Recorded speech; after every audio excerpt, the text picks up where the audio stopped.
Husband put head in gas oven, home life happy? No. Belgravia, an overseas bank clerk, absconds with fortune. How much is this fortune? £90,000. No. That's a king's ransom, Poirot. When it is used to ransom a king, it becomes interesting to Poirot. Missed typist of 21. Where is Edna Field? Oh, no. There's good stuff here, Poirot. Mysterious suicide, absconding bank clerk, missing typist. Yes, but I am not greatly attracted to any of them, mon ami. I have many affairs of importance of my own to attend to. Such as? My wardrobe, Hastings. If I mistake not, there is on my new grey suit the spot of grease. You have noticed it, perhaps, eh? No. No? Well, it's only the one spot, you understand, but it is sufficient to trouble me. Then there's my winter overcoat. I must lay him aside in the powder of Keating's. Eh? And I think... Yes, I think the moment is ripe for the trimming of the moustache. Also the pomading. There's a lady to see you, Mr. Poirot. A lady?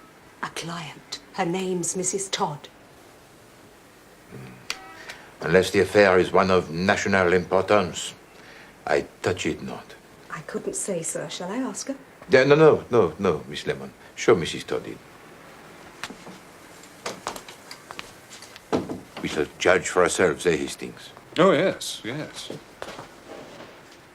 Mrs. Todd. Doesn't sound as if she's nationally important. Mind you, I knew a Mrs. Jones once who was master of hounds with the Mid-Rutland. Yes. No, that's all. Funny woman. Mrs. Todd, sir. Thank you. Oh, are you Mr. Poirot? I am Hercule Poirot? Yes, madame. Oh, you're not a bit how I thought you'd be. Did you pay for that bit in the paper saying what a clever detective you were, or did they put it in themselves? Madame. Oh, I'm sorry, I'm sure. But you know what newspapers are like nowadays. Nothing but puff. But no offence taken, I hope. I'll tell you what I want you to do for me. I want you to find my cook. I fear you are making a mistake, madame. Hercule Poirot is a private detective. I know that. Haven't I just told you I want you to find my cook for me? Walked out of the house on Wednesday without so much as a by your leave and never came back. I am sorry, madame, but I do not touch that particular kind of business. I wish you good day. So that's it, is it? Too proud, eh? Only deal with government secrets and countesses' jewels? Well, let me tell you, Mr. High and Mighty Poirot, a good cook's a good cook. And when you lose one, it's as much to you as pearls out of some fine lady.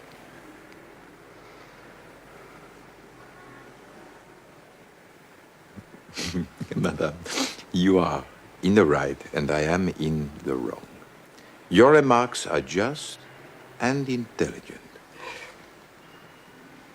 This case will be a novelty, Hastings. Never before have we hunted a missing domestique. Truly, here is the problem of national importance. En avant. Where do you reside, Mrs. Todd? 88 Prince Albert Road, Clapham.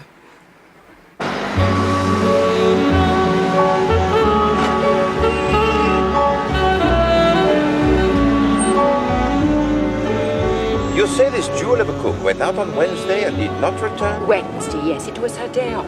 The day before yesterday. Has it occurred to you, madame, that she might have met with some accident? Have you inquired at the hospital? That's exactly what I thought yesterday, but this morning, if you please, she sent for her box. What box? Her box. Her trunk. Luggage. Oh, I see. Will you describe her to me, madame?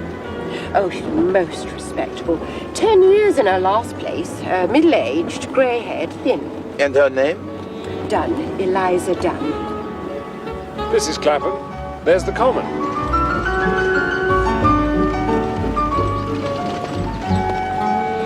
Chum. You had no disagreement with her on Wednesday, madame? No, that's what makes it all so queer. How many servants do you keep? 2. Miss Dunn and the house parlourmaid, Annie. There we are. There's 88. All right, driver.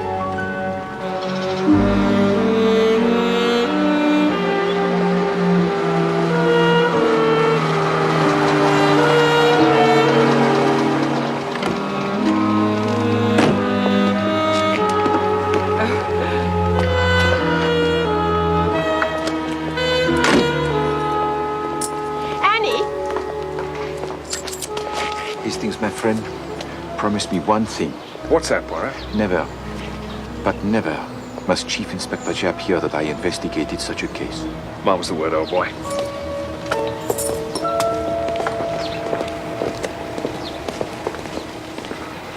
Now, Annie, this gentleman's a detective. He wants to ask you a few questions. Here we are, sir. Voyons, Mademoiselle Annie. Sit yourself. Thank you, sir. All that you shall tell us will be of the greatest importance, Annie. You alone can shed any light on the case. Without you, I can do nothing. Oh, sir, I'm sure I'll tell you anything I can, sir. That is good. Now, first of all, what is your own idea? You are a girl of remarkable intelligence that can be seen at once. But this is a queer thing, eh? What is your own explanation of Eliza's disappearance? White slavers, sir. I've said so all along, sir. Only no one will listen. Cook was always warning me against them. Don't you go sniffing no scent, nor eating no sweets, no matter how gentlemanly the fellow. This is something we had not thought of, Hastings. No. Right. Good heavens. But would she have sent for her trunk? Beg pardon, sir? Miss Dunn sent for her trunk, I believe. Now, if she had truly been taken by these white slavers, would she have sent for her luggage? Well, I don't know, sir. She'd want her things, wouldn't she? Even in foreign parts, she'd want her things. Who came for her trunk, Annie? The carrier, sir. The men from Carter Patterson. And did you pack it for her? No, sir. It was already packed and corded. That is interesting. That shows that when she left the house on Wednesday, already she determined not to return. You see that, do you not? Oh, I'd never thought of that. No. Tell me now, Annie. What was the very last thing Eliza said to you before she went out? She said, if there's any stewed peaches left over from the dining room, we'll have them for supper. And a bit of bacon and fried potatoes. Mad over stewed peaches, she was. I shouldn't wonder if that wasn't the way they got her. Got. The white slavers. Ah, the stewed peaches. Quite. Thank you very much, Annie. You have been most helpful.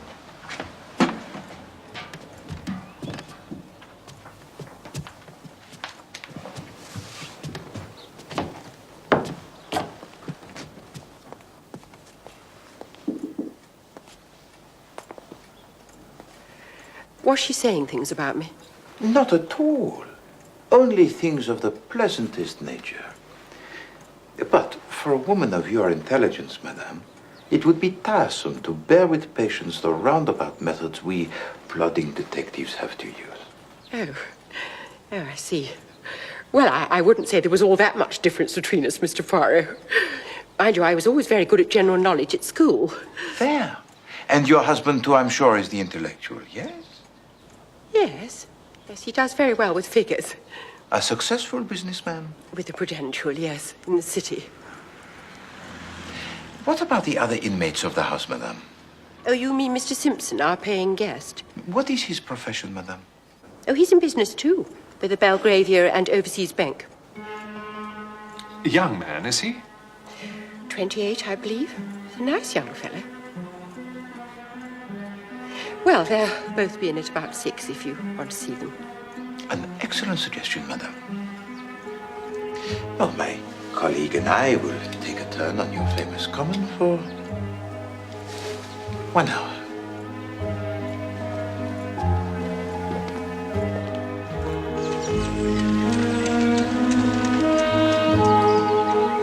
It's a curious coincidence that the paying guest Simpson works in the same bank as the absconding clerk.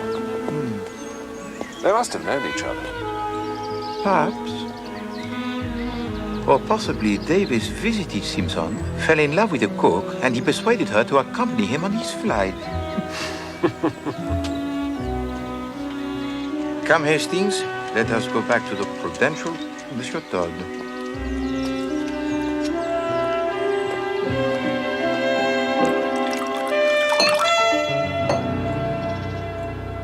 I've heard of you, Mr. Poirot, haven't I?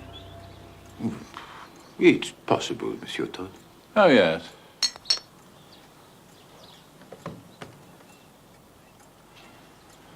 I follow crime, you know. Indeed. Well, perhaps you have some theories about the disappearance of your cook. Theories? No. It's hardly a crime, is it? Good cook, though. And economical. I'm very hot on economy. Admirable. Now, we would like to have a few words with your Mr. Simpson, if that's possible. Another one after that. Thank you. Just off the next landing.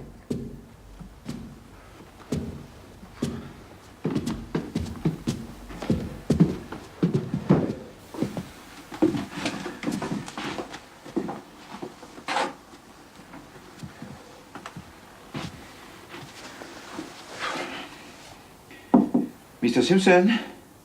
Hold on.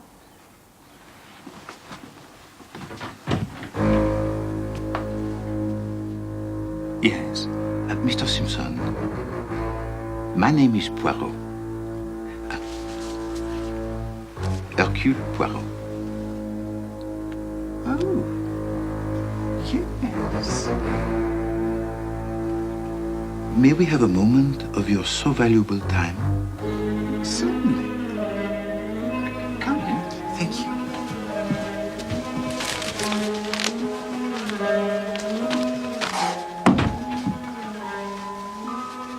Mr. Simpson, Mrs. Todd has engaged me to find Eliza Dunn, the cook. Oh? Where is she? Well, that is what we do not know, monsieur. You know her, of course. Well, I must have met her, I suppose. Well, it would seem that Miss Dunn has not been seen since Wednesday. Did you see her on that day? I don't think so. I don't know. You were at work as usual on Wednesday? Yes? Well, thank you, Mr. Simpson. It was most kind of you to spare us the time.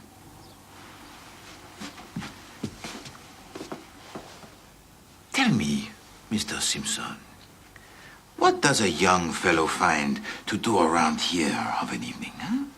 Oh, the usual things, you know. Oh, but musical evenings, amateur theatricals, that kind of thing? Yes, I suppose so. But you do not interest yourself, hmm? Afraid not. No.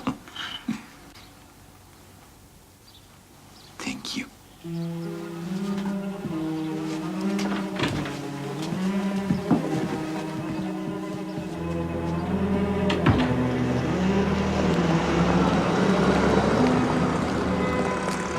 I think that husband's got something to do with it. To do with the missing cook? There's something about him I don't trust. Merely because a man does not offer you a drink, Hastings, does not mean that he is necessarily guilty of other crimes. There doesn't seem to be any crime at all, as far as I can see. No, it is a curious case, full of contradictory features. I am interested. Oh, yes. I am distinctly interested. What? What? How does she dare? What is it? As a favor, as a great favor, I agree to investigate this two-penny, half-penny affair. What is it, old chap? Read it! Read it! Mr. Todd regrets that after all his wife will not avail herself of Mr. Poirot's services. Yeah. After talking the matter over with me, she sees that it is foolish to call in a detective about a purely domestic affair. Yeah. Mr. Todd encloses a guinea for consultation fee. Is this to be believed, huh? Do they think they can get rid of Hercule Poirot like that, huh? No! No, no, no, no, no, no! 36 times! No! They send me 1 guinea, huh? No! I will spend my own guineas! 3,600 of them if need be! But I will get to the bottom of this matter. If Eliza Dunn will communicate with this address, she will hear something to her profit. Advantage. Yes? Yes. Good. You have that, Miss Lemon? Yes, Mr. Poirot. Put it in all the papers you can think of. She won't read the Times, I shouldn't think. No, my dear Miss Lemon, perhaps she will not. But perhaps her new employers will. Now run along, Miss Lemon. Beat, beat. And you, Hastings, do not you run away with such celerity. I have work for you too. Oh, as a matter of fact, I was thinking of popping down to Sandown this afternoon. No, no, no. You do not pop. Well, there's a horse riding a pal of mine owns a leg of. When he owns 4 legs, I pop with you. But now it's time for work, yes?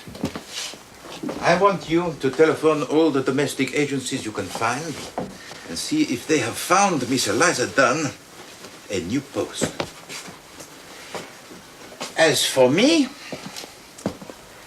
I pop to the City of London.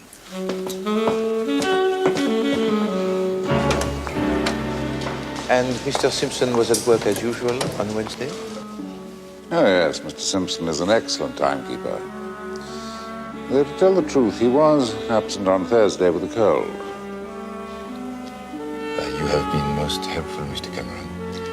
Thank you. Glad to be of assistance.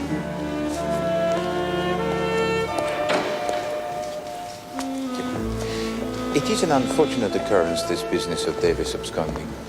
Oh, you read about that, did you? Well, one could scarcely miss it. Well, the newspapers love scandals about banks. That is human nature, Mr. Cameron.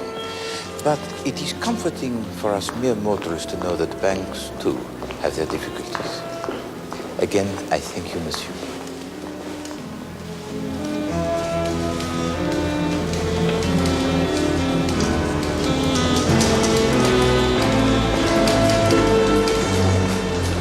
Chief Inspector Jack, I wonder if I might ask you a few questions. You and Davis are friends, I believe, Mr. Simpson. That's right. I can't believe this of him. There must be some mistake. If I told you, sir, the number of times I've heard that said.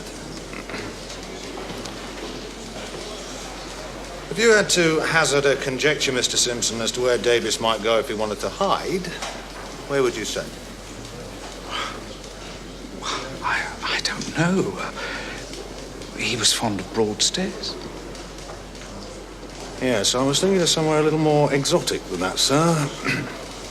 Foreign parts, even. Oh, I don't think he's ever been abroad. You were at work as usual on Wednesday, were you, Mr. Simpson? It's Thursday you want to know about, surely. And I was away on Thursday. No, Mr. Simpson. Although the bonds were found to be missing on Thursday, we believe that they must have been removed from the bank on Wednesday. I was here all day Wednesday. What's up? That man.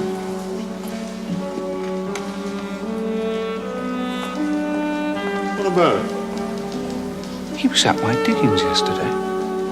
Was he, by George?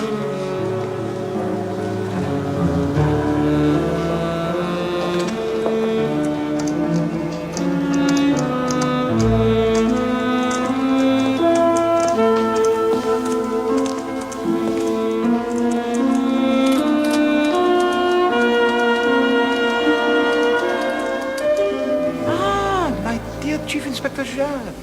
After the reward, eh, Poirot? Oh, no. No, I am engaged on quite a different case. And what would this different case be, then? Ah, well, now, there is such a thing as client confidentiality, Chief Inspector. Let me just say that this case I am engaged on is of national importance. Well, I'm glad to hear it, Poirot. Someone was trying to tell me you'd gone into the missing domestics business. No, I said. Not Poirot, I said. Hard times or not, he wouldn't fall that far.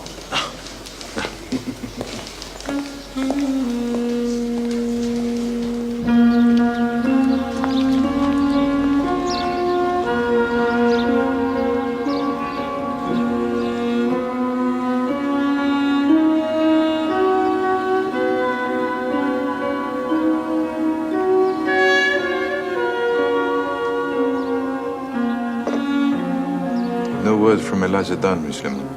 No, Mr. Poirot.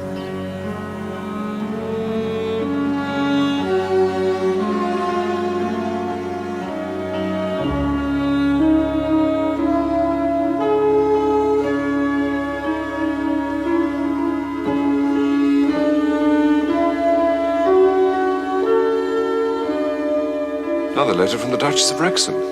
No. She sounds desperate. No.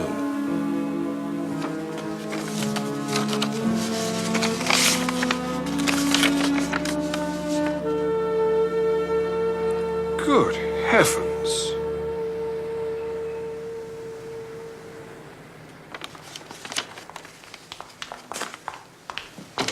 Mr. Poirot. Yes, Miss Lemon, yes. There's a letter, sir. A letter from Eliza Dunn. There!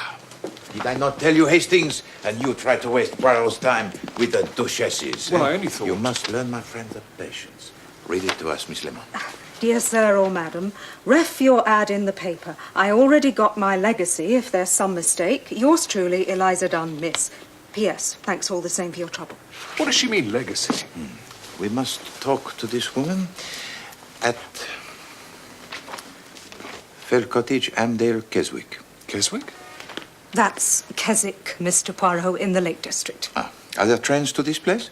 Oh, yes. Bon. Come, Hastings. We have a train to catch. But...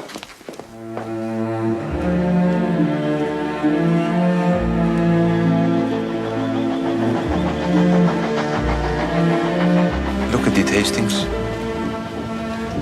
Not a building in sight. Not a restaurant. Not a theater. Not an art gallery. A wasteland. I thought you liked the country. But this is not the country, my friend. The country is full of trees and flowers and public houses. This is a desert. I don't know why we've come all this way anyway. You found the cook. The cook is but the beginning of the story, Hastings. We're on to bigger things.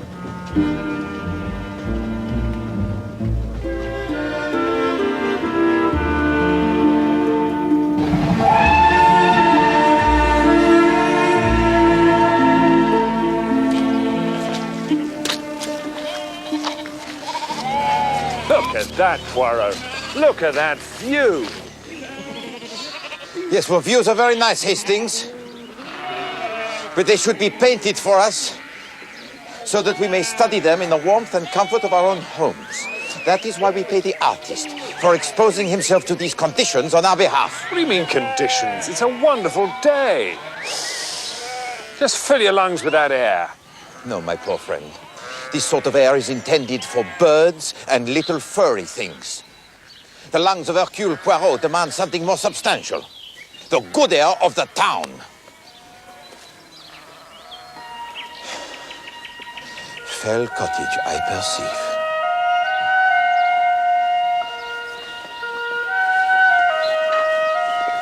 We have got the right Eliza Dunn, have we? I mean, what's she doing all the way up here? That is what we are here to find out.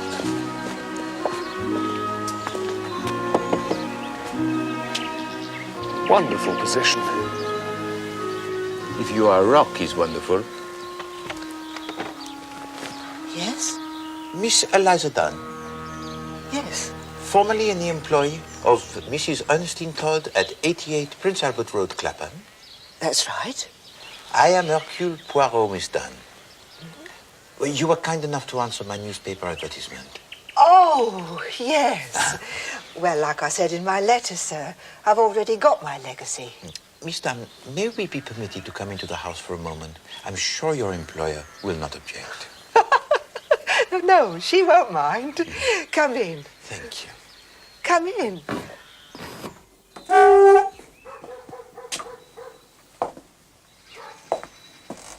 The reason I laughed, sir, I'm sorry, is I don't have no employer, see? This is my house. Oh, Miss Dunn, forgive me. That's all right, sir. You wasn't to know. This is part of my legacy, see? Oh, sit down, do. Thank you.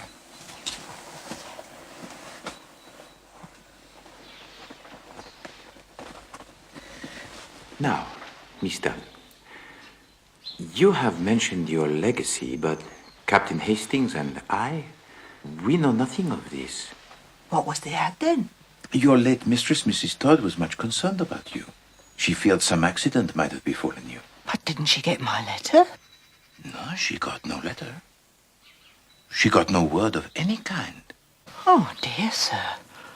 I gave the letter to Mr. Crotchet. I said most particular he was to give it to Mrs. Todd. Oh, dear.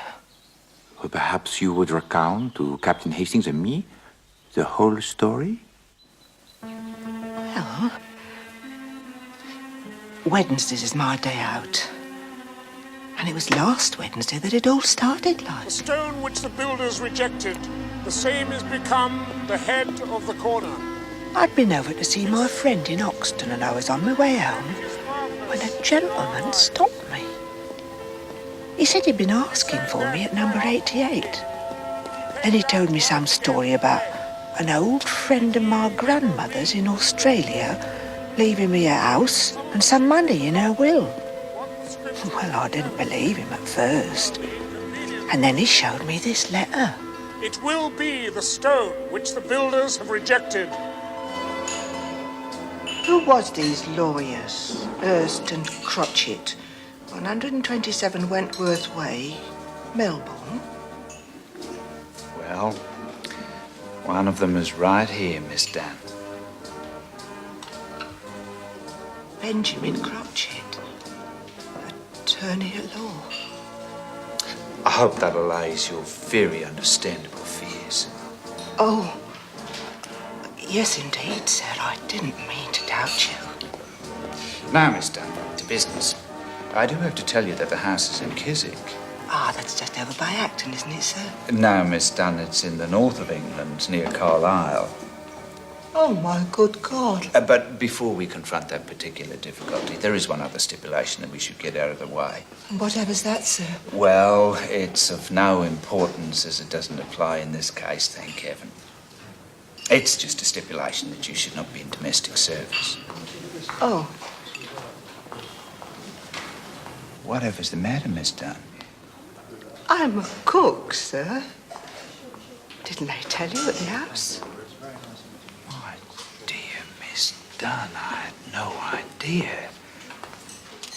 This is very unfortunate. Will I have to lose the money, sir? And the house, sir? Sounds ever so nice. Even if it is a bit out of the way. I believe I have it. We lawyers always know a thing or two. The way out here is for you to have left your employment before we met. But we have met, sir, I mean, and I haven't. Haven't you? No. Haven't you, Miss Dunn? Howard.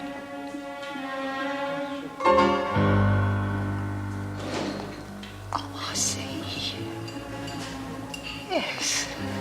You left your employment this morning, did you not, before we met? Yes. I remember now. I did, as a matter of fact. There. Now, It is imperative that you take possession of the house by noon tomorrow. In order to do that, you must catch the night train from King's Cross. Oh! Go along, mister. I can adventure £10 or so for the fare, and you can write a note to your employer at the station, which I shall personally deliver for you and explain everything. And was everything as Mr. Crotchet had said? Oh, yes, and more, sir. Now, what about your luggage? All the things you had left at 88 Prince Albert Road. Oh, well, Mr. Crotchet sent them on, like he said he would, but they was all done up in brown paper, like. I don't know. I suppose Mrs. Todd was angry with me and grudged me my bit of luck and wouldn't let him have my box. But Annie said the trunk was... Later, my friend. Later. But there, you said she never got my letter. Hmm? Well, I can't say as I blame her. I see. Well, thank you, mademoiselle. Oh. There had been, as you say, a little muddle about your trunk, which I will straighten out with Mrs. Todd, if you will permit. Oh, thank you very much, sir. Come, Hastings. We must return to London with all possible speed.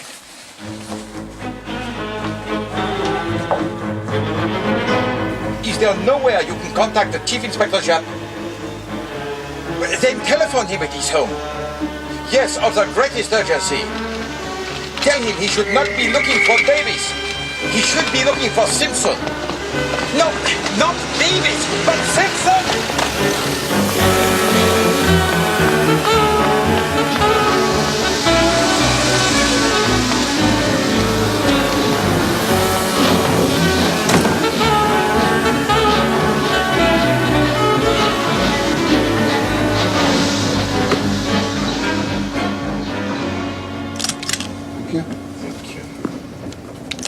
Thank you very much.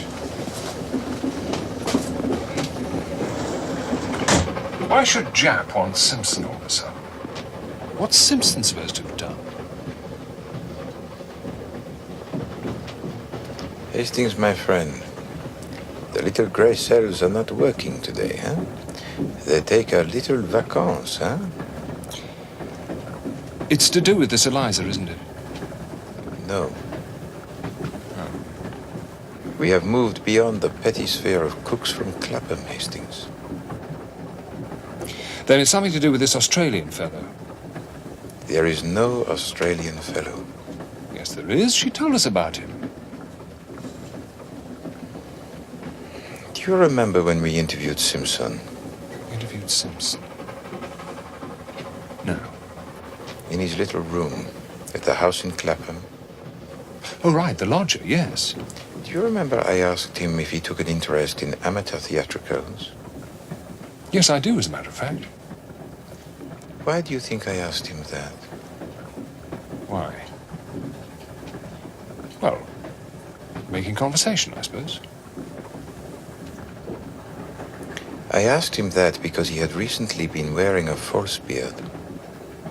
He had a tiny trace of gum arabic in his, what do you call it here? Sideburn.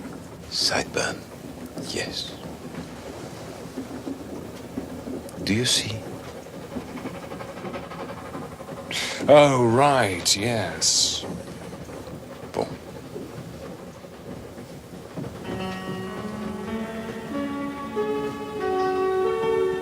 The Australian was Simpson in a false beard.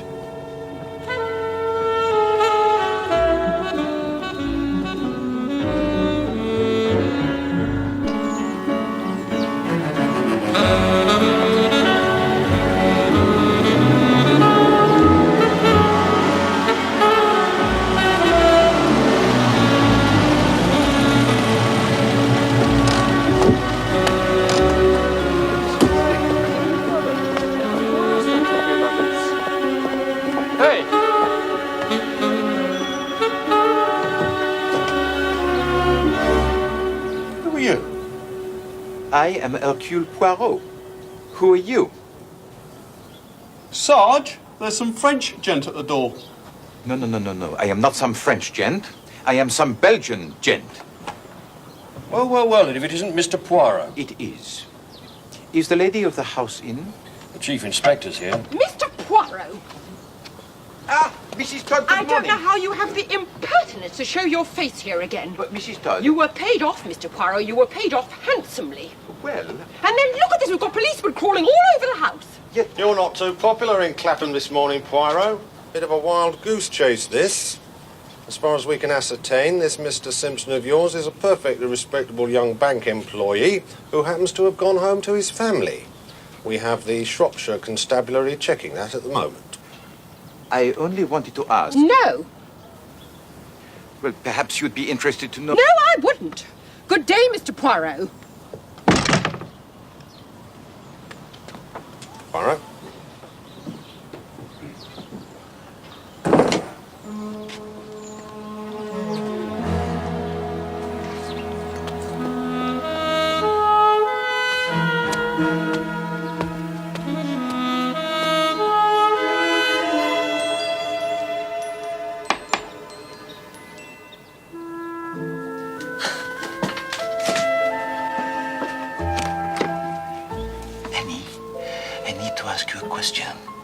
Can you help me? I'll try, sir. Last Friday, the Cutter Patterson came to collect Eliza's trunk, yes? Her box? Yes, sir. You were here when he came? Oh, yes, sir. I had to show them up to Eliza's room for them to take it up. Boom. It was ever so heavy, sir. It took 3 of them to get it down the stairs. You all right, sir? Of course. Tell me, Annie, you said her box was already packed. Oh, yes, sir. Packed, locked and corded. Quite a thick rope round it and done up ever so tight. Did it have a label on it?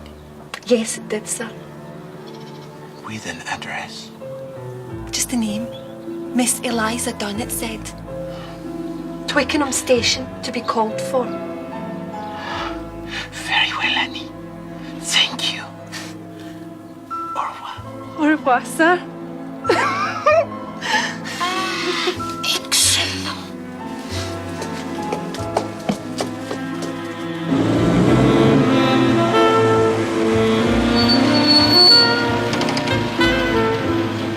Then why would Crotchet want to perpetrate such an elaborate hoax? Ah, that is a very good question, Hastings. But Eliza Dunn has got her house. I shall be surprised if she finds she has more than a 6 months lease. So what did Crotchet want? Crotchet? Well, Simpson then, pretending to be Crotchet. He wanted something that Eliza Dunn had. Money, the Australian legacy. He wanted a battered old tin trunk. Her trunk? With nothing in it? But he could buy a trunk. Oh, but he did not want a new trunk, mon ami. He wanted a trunk of pedigree. A trunk of assured respectability. Now look here, Poirot. What would Simpson want an old trunk for? To put the body in, of course.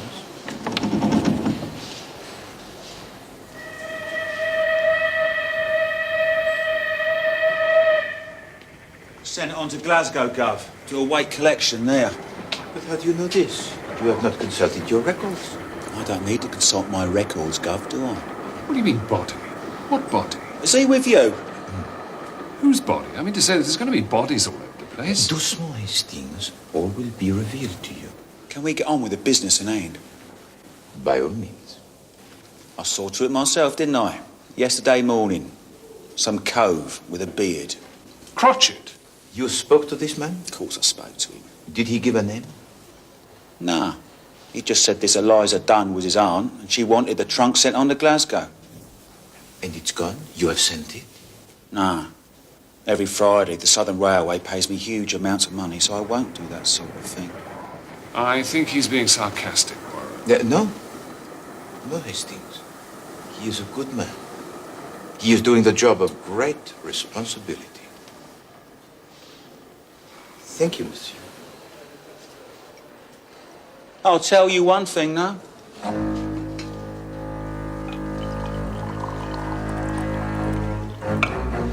And what is that, monsieur? Are you looking for this bloke or something? Well, of course we're looking for him. I'm talking to the engineer, not the oil rag. Now, look here! No, Hastings. What is this one thing you will tell us, monsieur? All right. I'll tell you. I'll tell you where he is. There. Go on. Well, at least where I think he is. Ah, a bit less sure now. I bet he is. I bet he's where I say.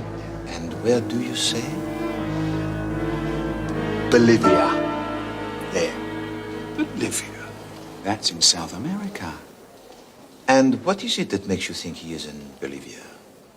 Well, going there, at least, on his way, like. He has to pay for this trunk to be sent on to Glasgow, see? I see. He takes out a wad of notes, could choke a cart horse, it would. There's a few English notes there, which he pays what he owes me with. But I couldn't help but notice most of the other notes were Bolivian.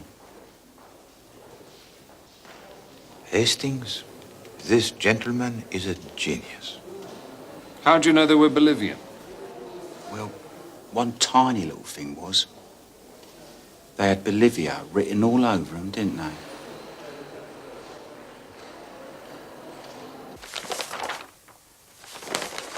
Here we are, this week's sailings.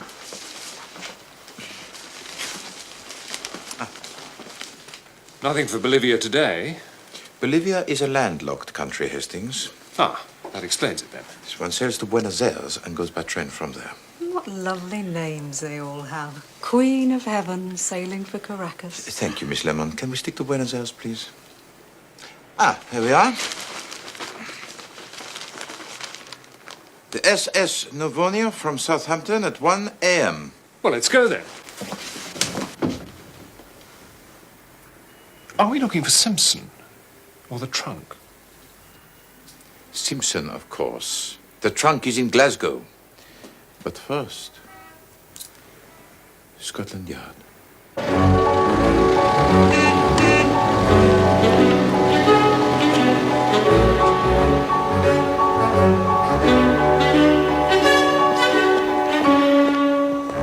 And of course, you see some sinister point in all this Arthur Simpson's activities.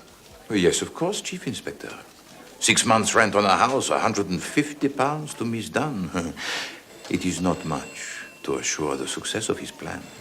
And this famous plan is? I mean, we've heard a lot about it, Mr. Poirot, and I'm sure it's been very entertaining, but... We are wasting time, Chief Inspector. Go on, then. His plan, of course, is to steal £90,000 worth of negotiable securities from the Belgravia and Overseas Bank. No, that's Davis.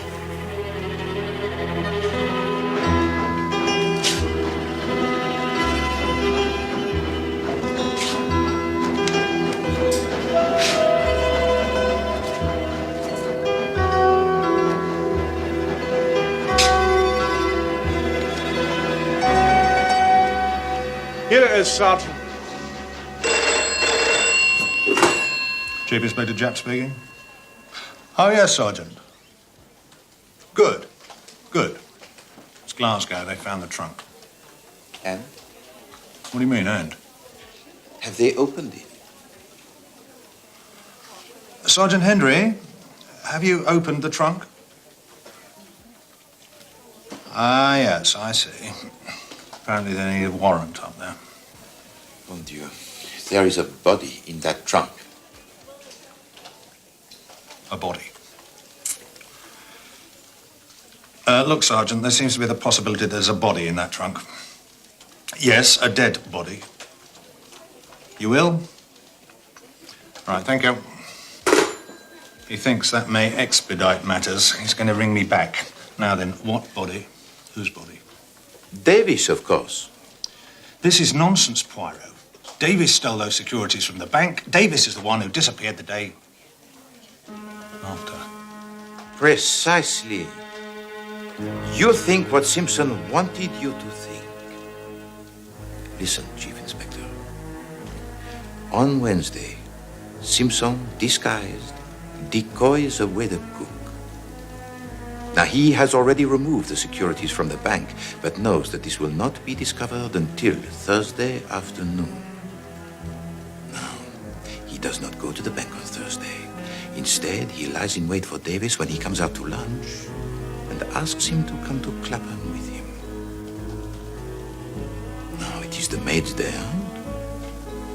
Mrs. Todd is at the shops. There is no one in the house. Simpson kills Davis.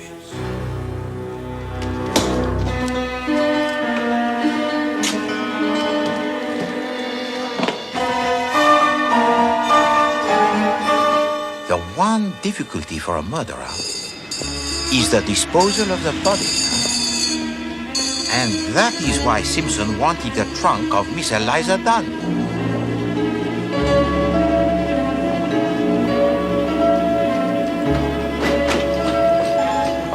And now, if I am not much mistaken, my friends, it is here we will apprehend our murderer.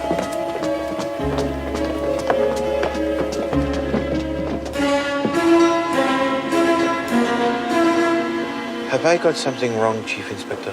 No, Poirot. Can't be right every time.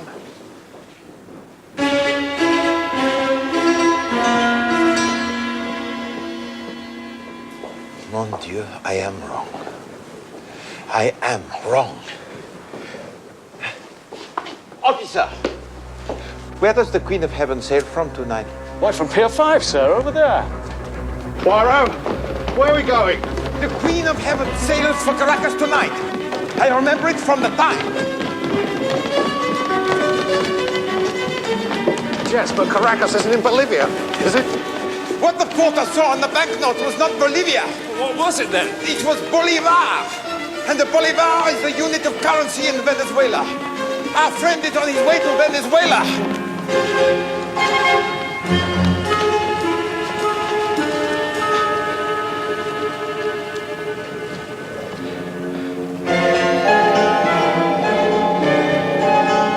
Simpson!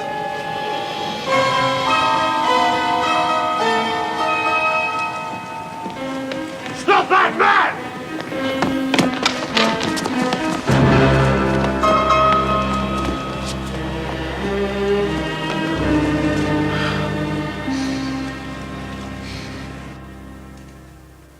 No, Miss Lemon, to the left.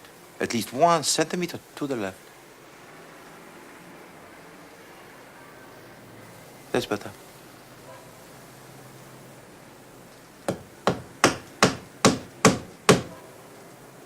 Voila. Is there nothing to which Hercule Poirot cannot turn his finger? Hand.